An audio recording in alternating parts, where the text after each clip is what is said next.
Dans le prochain épisode de Demain nous appartient. Tandis que la police fait une découverte surprenante, Julien découvre le secret de Sylvain. En parallèle, Timothée tente de séduire Elsa. Attention, les paragraphes qui suivent contiennent des spoilers sur l'épisode de Demain nous appartient diffusé demain soir sur TF1. Si vous ne voulez rien savoir, ne lisez pas ce qui suit. Mercredi 16 février dans Demain nous appartient. La police fait une découverte surprenante. Emma n'est pas rentrée de la nuit. Particulièrement inquiets, Fanny et Lionel, ses parents, ont donc sollicité l'aide de Georges. Ce dernier tente de les rassurer et affirme que les patrouilles de police ont son signalement. De plus, dans 97% des cas de disparition d'un mineur, il s'agit d'une fugue. Malgré tout, Lionel et Fanny sont convaincus que quelqu'un a voulu faire du mal à leur fille, surtout que c'est une adolescente sans problème. Georges promet alors qu'ils finiront par la retrouver puis leur conseille de rentrer chez eux pour se reposer. Seulement, Fanny ne compte pas rester les bras croisés et compte bien refaire le tour des hôpitaux de la région. De son côté, Roxane a reçu le relevé téléphonique d'Emma et les policiers constatent rapidement qu'elle appelait régulièrement le numéro personnel du docteur Ventura, le pédiatre de l'hôpital Saint-Clair. Sans attendre, Georges se rend sur place pour interroger Benjamin sur la disparition d'Emma. Bien qu'il soit tenu au secret professionnel, celui-ci confirme que l'adolescente est l'une de ses patientes puis révèle qu'elle est enceinte.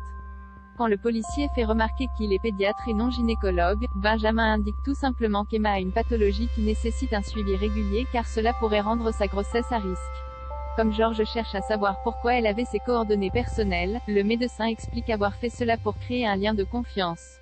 Puisqu'il est probablement la dernière personne à avoir vu la jeune femme avant sa disparition, Georges souhaite savoir ce qu'il faisait à ce moment-là.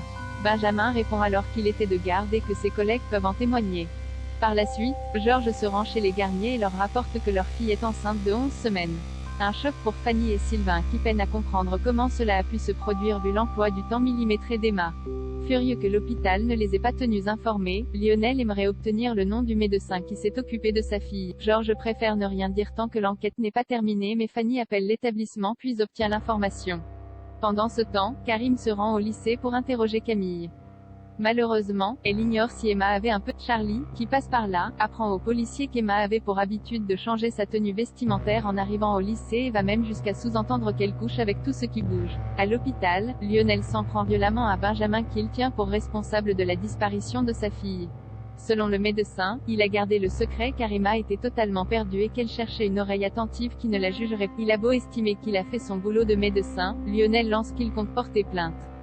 Avant de partir, ce dernier ajoute qu'il espère qu'il n'a pas d'enfant car un homme comme lui ne mérite pas de devenir père. Ayant assisté à cet échange, Victoire va au commissariat où elle reproche à Georges de gérer cette enquête n'importe comment par jalousie. Seulement, il assure que l'attitude de son compagnon est suspecte. Lorsqu'il déclare que Benjamin a eu des conversations téléphoniques avec l'adolescente en dehors de ses heures de travail et souvent tard le soir, Victoire peine à le croire. La nuit tombée, François apporte la touche finale à ses cours du lendemain.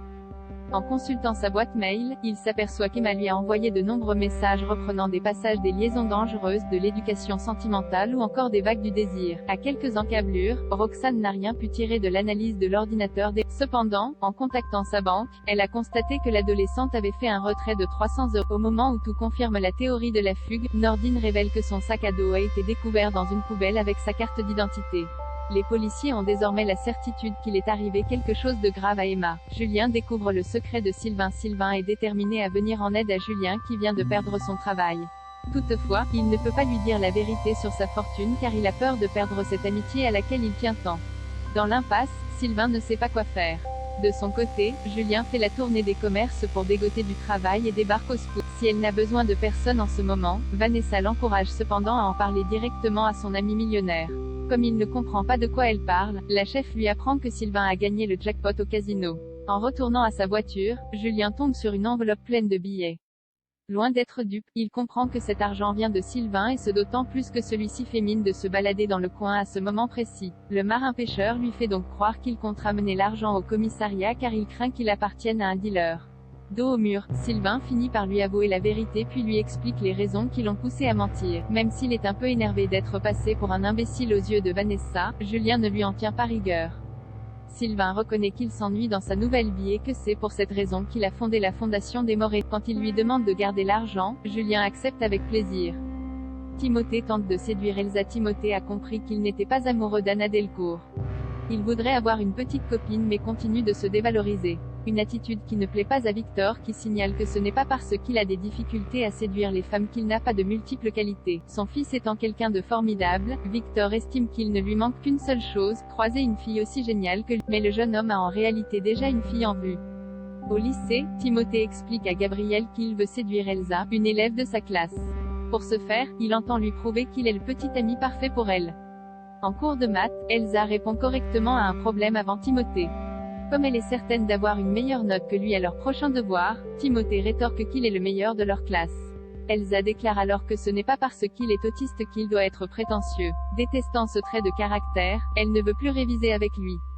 Immédiatement après, un de leurs camarades s'immisce dans la conversation et invite Elsa à réviser le devoir avec lui puis d'aller boire un verre pour discuter d'autre chose que des maths. Lorsque Timothée indique qu'il risque de perdre plus de temps qu'autre chose, son camarade lance qu'il est un cas désespéré. Des propos qui font rire Elsa. Déçu, Timothée se confie à son père qui pense qu'Elsa tente de le rendre jaloux pour susciter son attention.